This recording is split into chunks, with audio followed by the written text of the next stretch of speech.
Now, the G20 Employment Working Group has been meeting in Gqeberha for the past 3 days, tackling some of the biggest problems in the global labor market.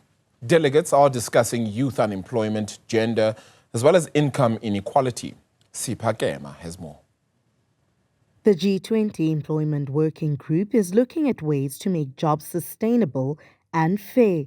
The rise of informal work and unstable employment is a concern, with people working harder but earning less.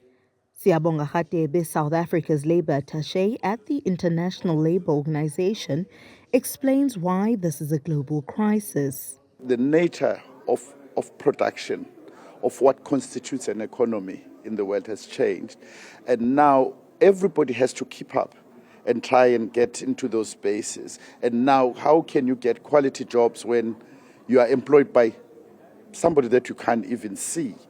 And so that's why these discussions are ongoing all over the world as a G20. For many South Africans, formal employment is out of reach. Lukhanyo Lololo, a street photographer, has never had a stable job. He survives by taking pictures on the streets of Gqeberha.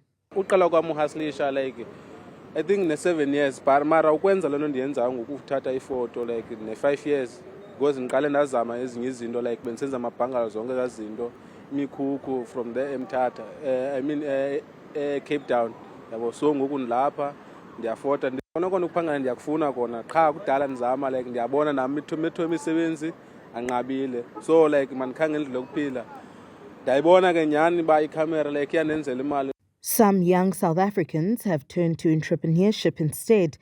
Layola Nzambo left her job to start a business, turning a skill passed down from her grandmother into a source of income. I actually left employment to start this entrepreneurial journey. So for me, it was a thing of passion and plus my skill, which I inherited from my grandma.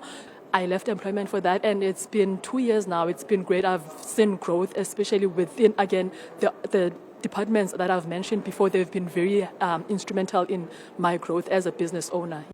South Africa isn't alone as it faces these challenges. Germany says that in many G20 countries, informal work is a major issue. Without social security and stable wages, workers are vulnerable.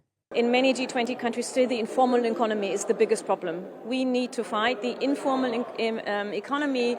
People being on a social security scheme is very, very important, and that usually makes jobs decent and often of a higher quality. This seems to be the biggest challenge that we have here with this respect.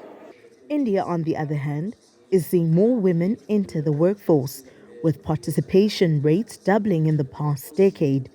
More skilled and educated women are joining industries once dominated by men.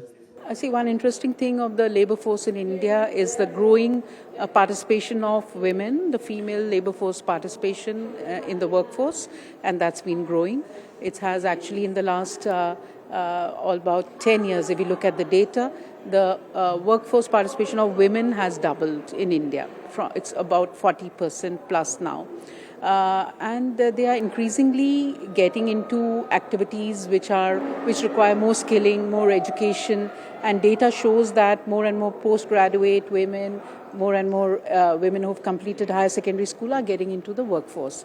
Wage inequality and unemployment are global issues, hitting young people the hardest. Many still lack access to training and decent jobs. To tackle this, the G20 has introduced the Nelson Mandela Bay Target, a new commitment to job creation and fair wages. For Newzroom Afrika on Channel 405, I'm Sipha Kema in Gqeberha.